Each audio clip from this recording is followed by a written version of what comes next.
Bem-vindos de volta à disciplina de Ciências do Ambiente. Nessa semana nós estamos falando sobre hidrosfera. Então, ainda falando sobre água, vamos falar um pouco sobre a contaminação e a poluição aquática. O que é contaminação, o que é poluição e qual é a diferença entre elas, né? Contaminação é quando, por ação humana, nós introduzimos substâncias em concentrações que divergem dos níveis naturais, substâncias ou organismos vivos.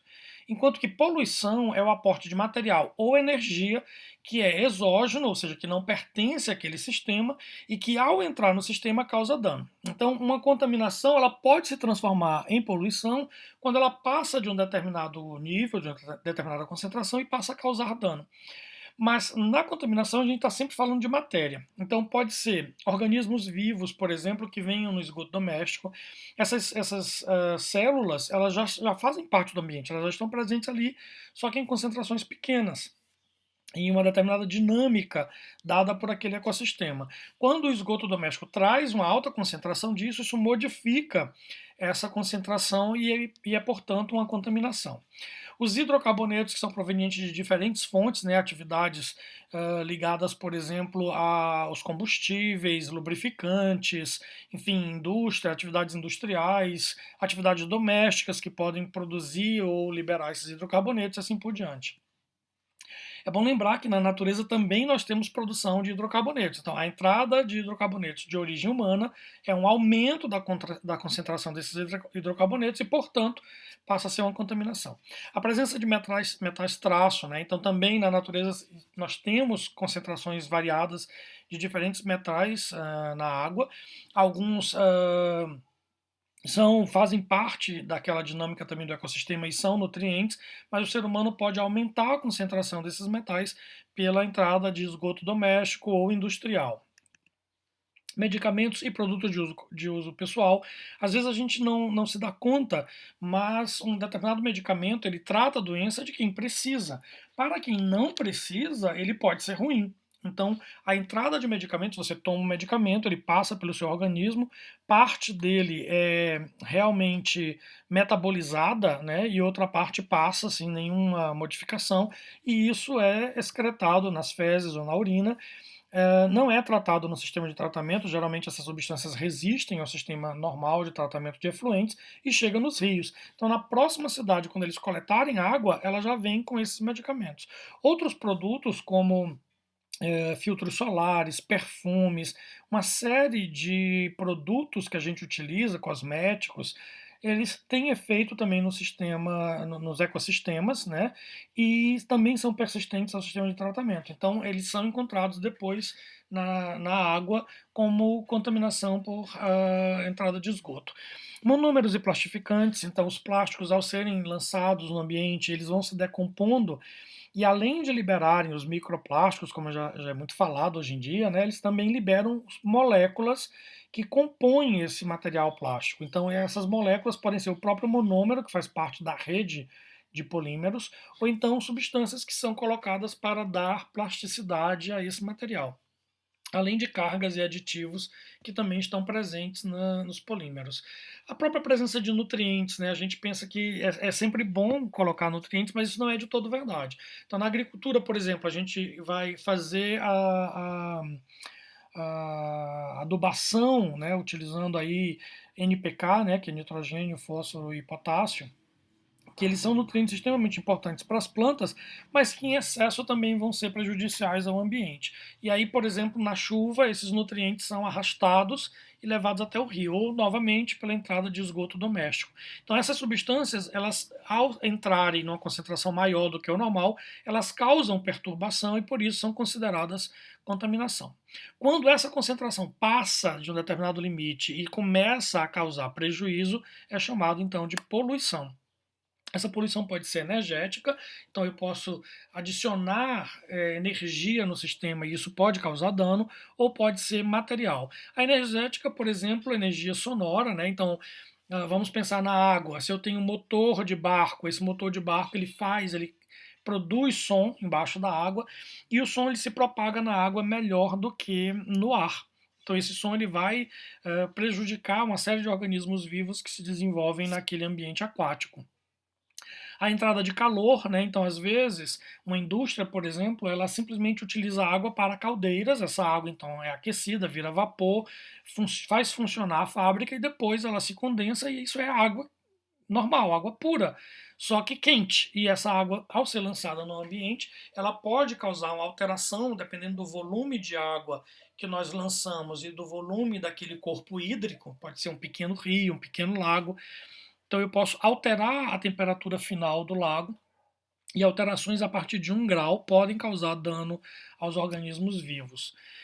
Também luz, né? A presença de luz pode ser prejudicial para vários organismos vivos que precisam, né, que usam a luminosidade normal do dia e da noite para se localizar.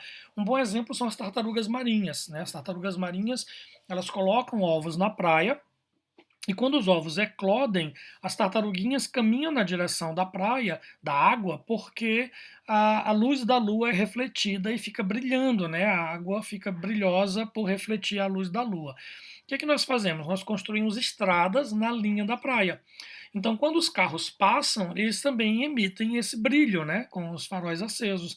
E aí a tartaruga, em vez de andar para o mar, ela anda na direção da estrada e é atropelada. Então, isso é um exemplo de poluição luminosa, além de outros exemplos. Bom, com relação ao material, pode ser material particulado, né? Pode ser realmente partículas sólidas que nem se dissolvem na água, que ficam ali em suspensão. Podem ser substâncias químicas que se dissolvem na água e que são, portanto, mais facilmente absorvidas pelos organismos vivos. Algumas que não se dissolvem, como é o caso do petróleo, elas podem causar problemas tanto físico quanto químico, né, porque essas substâncias vão sendo liberadas gradativamente e vão contaminando os organismos vivos, e a própria presença de organismos vivos que causem dano. Então, um bom exemplo é a água de lastro. Os navios, às vezes, para manter o seu equilíbrio, né, durante a navegação, eles não viajam vazios. Então, eles enchem os tanques com água para poder manter ali o lastro e manter a estabilidade do navio. Essa água do mar que é utilizada ali, ela pode ter vários organismos vivos que, ao serem transportados, né, quando chega no novo porto e esses tanques são esvaziados para poder carregar realmente a mercadoria que o navio veio buscar, joga-se então essa água fora e ela pode trazer uma série de organismos vivos que podem ser predadores daqueles que estão ali, que podem ser competidores, então isso pode acabar causando um desequilíbrio ambiental e os organismos daquele local podem ficar prejudicados pela presença dos organismos exóticos. Então eu também tenho aí exemplo de poluição. E um outro exemplo são os resíduos sólidos, né? Os resíduos sólidos já são, por definição, poluição, porque eles são também, além de ter a poluição física, né, visual, eles também trazem uma série de substâncias que causam danos ao ambiente. Então, o nível de concentração é basicamente o que vai separar daquilo que a gente chama de natural, ou background, da contaminação, que é um aumento dessa concentração, é uma modificação dessa concentração, e finalmente a poluição, que é quando a concentração está tão alta que causa um efeito danoso. Esse tão alta também muda de uma substância para outra. Mercúrio, por exemplo, é um metal que, mesmo na concentração muito baixa, já causa dano e, portanto, é de cara já um exemplo de poluição. Tá? Outros metais, como é o caso do ferro, ele pode ser usado como nutriente, ele pode ser tolerado até uma determinada concentração e a partir daí ele passa a ter efeito danoso, onde é considerado então poluente. E assim por diante. É extremamente importante entender que existem leis que elas regulam, né, as atividades e que devem ser consideradas quando a gente está desenvolvendo a nossa atividade. Por exemplo, a Lei 9.605 de 1998, ela diz no seu artigo 54 que causar poluição de qualquer natureza em níveis tais que resultem ou possam resultar em danos à saúde humana ou que provoquem a mortalidade de animais ou a destruição significativa da flora tem como pena a reclusão de 1 a 4 anos e multa. E se o crime for culposo, ou seja, a pessoa não teve a intenção de fazer, ela fez, mas não foi por intenção, ela não queria causar prejuízo, mas mesmo assim ela fez, a retenção é de 6 meses a 1 ano e multa. Então vejam que a multa não extingue a pena de detenção, tá? Acontece simultaneamente. a detenção e também o pagamento de multa, e também a empresa pode ser obrigada a recuperar aquela área que foi degradada. No parágrafo 2º desse mesmo artigo diz que tornar uma área urbana ou rural imprópria para ocupação humana, causar poluição atmosférica que provoque a retirada, ainda que momentânea, dos habitantes de áreas afetadas, ou que cause danos diretos à saúde da população, causar poluição hídrica que torne necessária a interrupção do abastecimento público de água de uma comunidade, dificultar ou impedir o uso público de praias e ocorrer por lançamento de resíduos sólidos, líquidos ou gasosos, ou detritos, óleos ou substâncias oleosas, em desacordo com as exigências estabelecidas em leis ou regulamentos, quaisquer que sejam eles, tem como pena a reclusão de 1 a 5 anos. Além de que você pode ser obrigado a recuperar aquela área que foi degradada. Né? Uma coisa também extremamente importante nesse artigo é que o parágrafo 3º diz que incorre nas mesmas penas previstas no parágrafo anterior quem deixar de adotar, quando assim o exigir, a autoridade competente, medidas de precaução em caso de risco de dano ambiental grave ou irreversível. O que isso significa? Significa que você, como engenheiro, é obrigado também a adotar as medidas que forem exigidas para impedir que aquele dano aconteça. Então, quando você, como engenheiro, é empregado de uma empresa e é obrigado a fazer alguma coisa que você sabe que vai causar um dano, você precisa advertir por escrito o seu chefe imediato, ou enfim, né, a administração da empresa, para que você fique isento da sua responsabilidade. Você precisa tomar as medidas necessárias para impedir que o dano ambiental aconteça.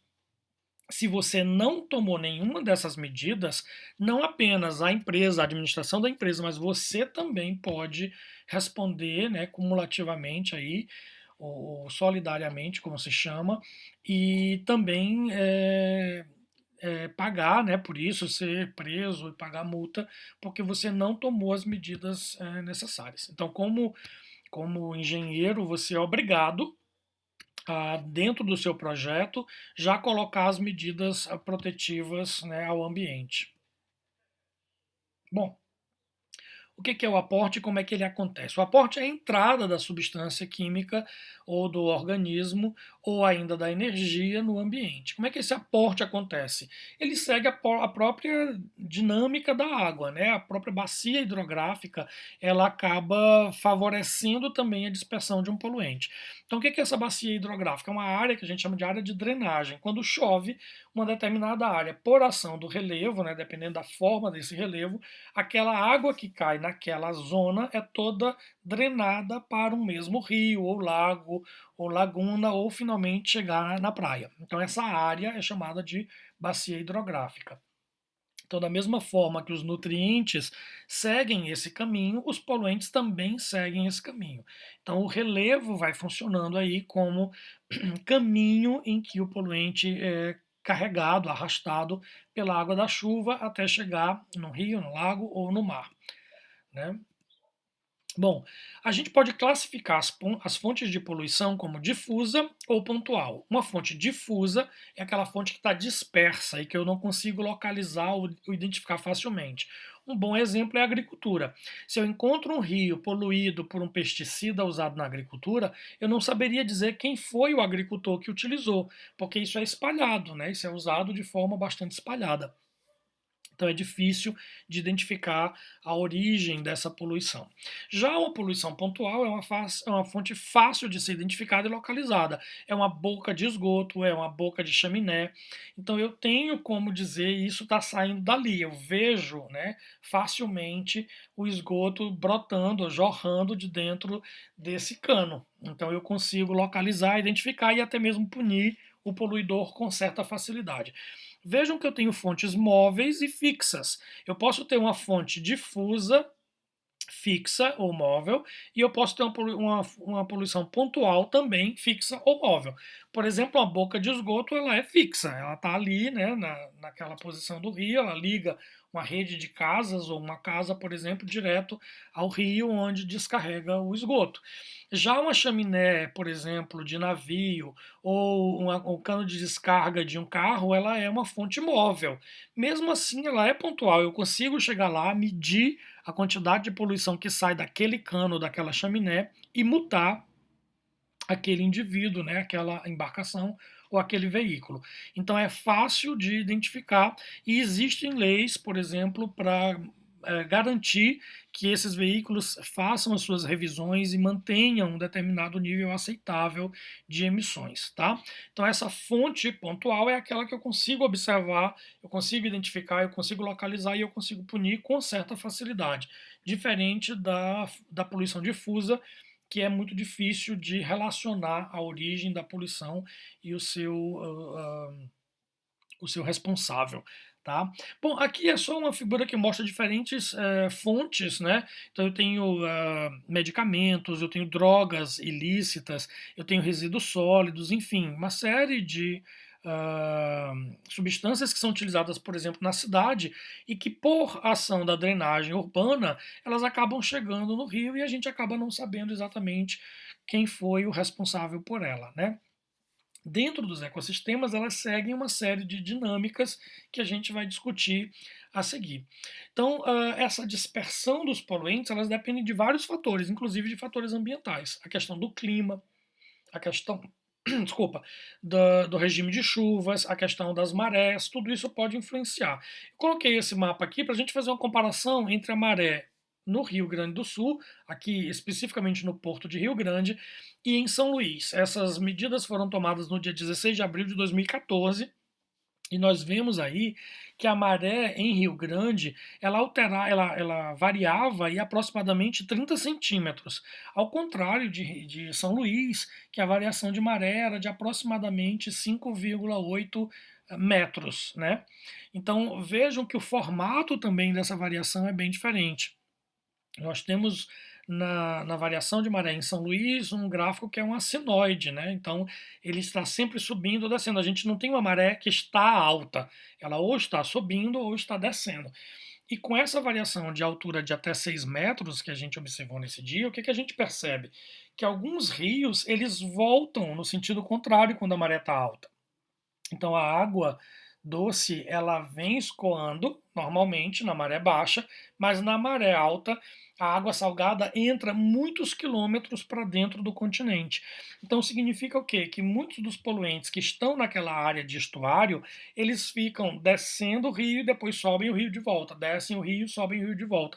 Então existe um tempo de residência maior desse poluente nessa região de estuário, uma vez que ele fica subindo e descendo o rio de acordo com a variação da maré. Isso nem sempre é visto aqui em Rio Grande. Então a gente vê, por exemplo, nesse dia 16, de 0 hora até as 4 horas aproximadamente, a maré tinha exatamente a mesma altura. Né, e era relativamente baixa.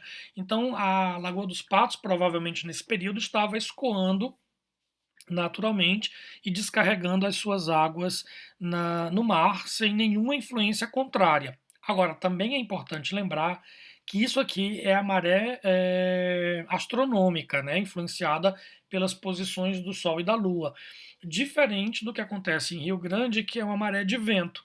Quando o vento aumenta muito, essa maré pode realmente subir muito mais do que isso que é registrado aqui. Né? Essas medidas são medidas de maré pela Lua, tá? E não pelo vento. Então, novamente, se eu tiver um regime de ventos como o de Rio Grande, eu também posso ter esse efeito de a água do mar invadir o estuário e trazer de volta alguns efluentes, alguns poluentes que estavam ali. Então, a gente chama de dinâmica exatamente esses vários processos que acontecem depois que o poluente ou o contaminante chega no ambiente. Então, várias interações vão acontecer, quer sejam elas físicas, químicas ou biológicas. Então, aqui só para a gente ter um exemplo, eu tenho do lado esquerdo um sistema em que entra uma determinada quantidade de nutrientes e os organismos que estão ali, os fitoplânctons, eles utilizam esses nutrientes para crescer, né, para fazer biomassa, e os microzooplâncton vão se alimentar desse fitoplâncton e os peixes vão se alimentar desse zooplâncton e assim por diante. Então você tem os dejetos daí, né, sendo gerados por essa cadeia trófica, sendo absorvidos ou reciclados pelas bactérias que estão naquele lugar, e esse ciclo funciona com bastante eficiência, digamos assim, com uma pequena exportação de excedentes para o exterior. Quando a gente vê a figura do lado direito, o que a gente percebe é que é um aumento da entrada de nutrientes, um aumento de aproximadamente 40%, né, dos nutrientes que antigamente entravam, entrando agora.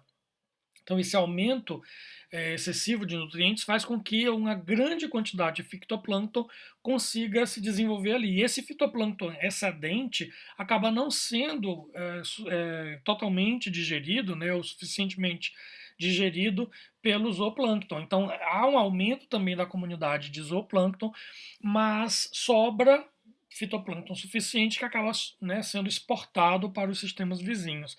Então, existe aí uma autoconcentração de fitoplâncton e isso já causa um desequilíbrio ambiental e as bactérias não conseguem regenerar, né, tudo, não conseguem dar conta de tudo, e aí você tem um ciclo desses nutrientes desequilibrado pelo excesso de nutrientes que foi aportado ali. Então, essa figura ela mostra uma série de fenômenos que podem acontecer quando um contaminante chega no ambiente. Ele pode sofrer o que a gente chama de fotólise, que é uma degradação por ação da luz. Ele pode volatilizar e passar para a atmosfera. Ele pode ser transportado na atmosfera ou livre, ou associado a uma gotícula de água, ou associado a poeira, fuligem e assim por diante. E aí ele vai precipitar na forma de chuva, neve, névoa, enfim. Uma vez no solo de novo, novamente ele pode sofrer fotólise, ele pode sofrer biodegradação, então os micro-organismos podem degradar essa substância, eles podem sofrer decomposição química, principalmente nas camadas mais profundas do solo ou no fundo da água, onde reações químicas de oxirredução podem modificar essa molécula.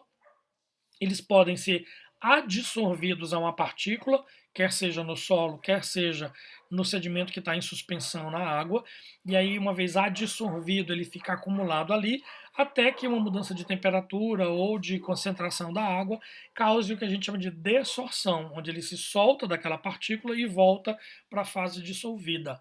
E ali também ele pode ser absorvido pelos organismos vivos e entrar na cadeia trófica, né, na cadeia alimentar, contaminando esses organismos ao longo da própria cadeia trófica. Bom, dentre as várias interações, algumas acontecem no sentido de acumular essa substância, como é o caso da adsorção e da precipitação, outras transformam essas substâncias, que é o que a gente chama de metabolismo, de oxirredução. Também pode acontecer uma degradação completa, como a fotólise, que leva até uma mineralização, onde, por exemplo, moléculas orgânicas são transformadas em CO2, entre outros. Tá? Então, aqui tem alguns esquemas que mostram, aqui no caso, a adsorção em uma partícula, tá? Em um, uma partícula de solo, por exemplo, mineral. Então, essas partículas elas podem adsorver por ação eletrostática, né, atração eletrostática, por força de Van der Waals, dependendo do que é feito essa partícula. E aqui tem um exemplo de biodegradação de um poluente que vai transformando ele ao longo, né, de várias etapas de atividades enzimáticas até transformá-lo em CO2 quando possível. Aqui é só para dar um exemplo de uma degradação de hidrocarbonetos. Então, hidrocarboneto de cadeia longa tem uma oxidação acontecendo na ponta dessas cadeias. Então, os hidrocarbonetos podem virar um álcool, esse álcool pode virar um aldeído, esse aldeído pode virar um ácido carboxílico e, finalmente, esse CO2 se desprende dessa ponta e ele volta a ter um CH3 aí nessa ponta que vai reiniciar esse processo.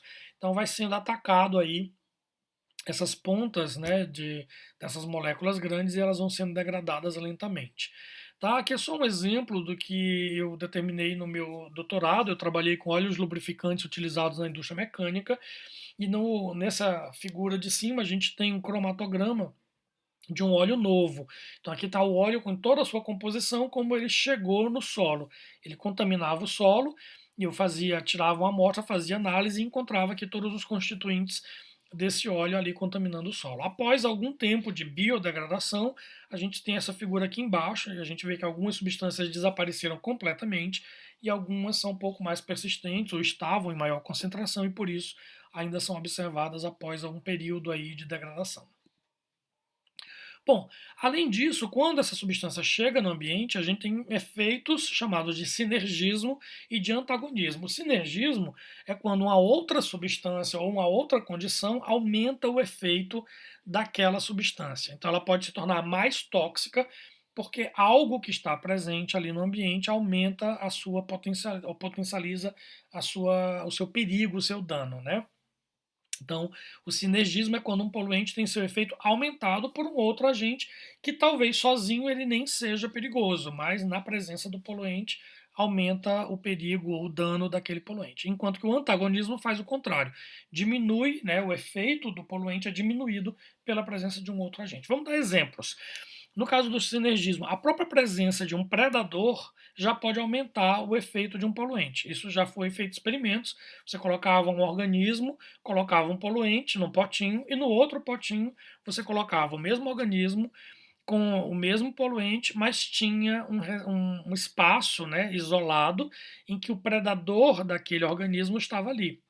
O simples fato de ter um predador presente já deixava aquele organismo estressado, e o estresse fazia com que ele ficasse mais sensível à ação daquele poluente, tá?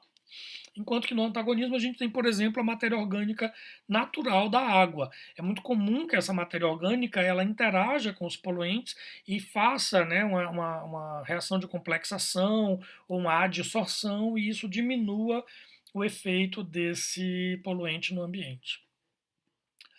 Bom, e o destino final desse poluente, onde é que ele pode chegar? Ele pode realmente se acumular em diferentes compartimentos, dependendo das propriedades físicas e químicas do poluente e dependendo das características do ambiente. Então, por exemplo, substâncias mais voláteis em regiões mais quentes, elas ficarão na atmosfera.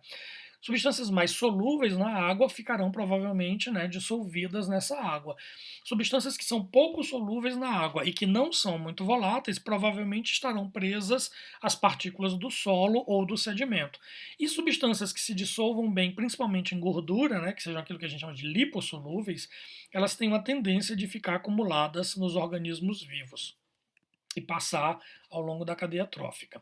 Então é preciso às vezes fazer estudos, que a gente chama de estudos de ecotoxicologia, em que a gente vai avaliar o dano que uma substância pode causar ao ambiente. Então esse dano ele depende da concentração de exposição, do tempo de exposição, e aí dependendo do tempo a gente chama toxicidade aguda ou crônica.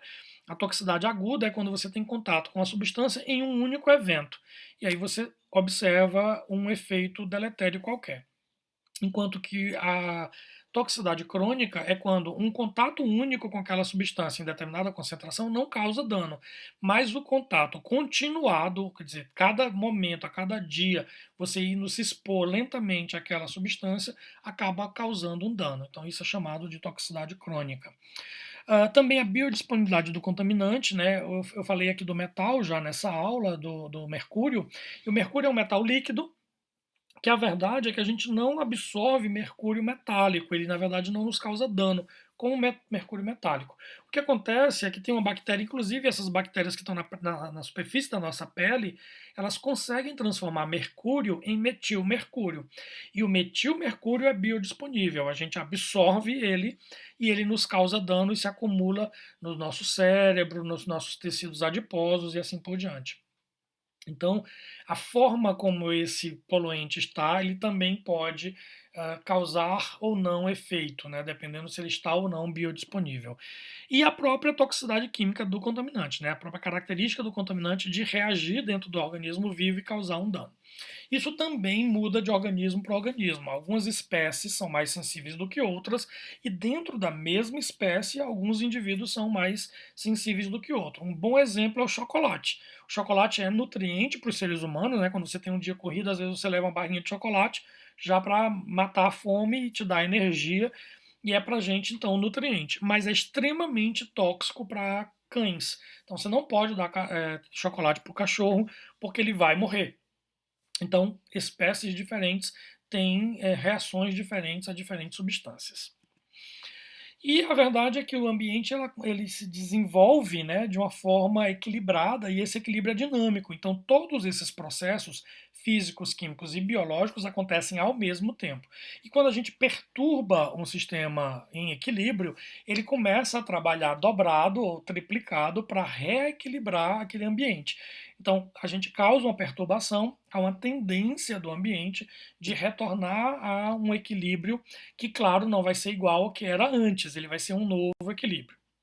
Só para a gente fechar essa conversa, eu vou colocar essa propaganda aqui, sem querer fazer propaganda para essa marca, mas é porque a mensagem dela sobre os resíduos sólidos no mar é bem interessante para a nossa aula.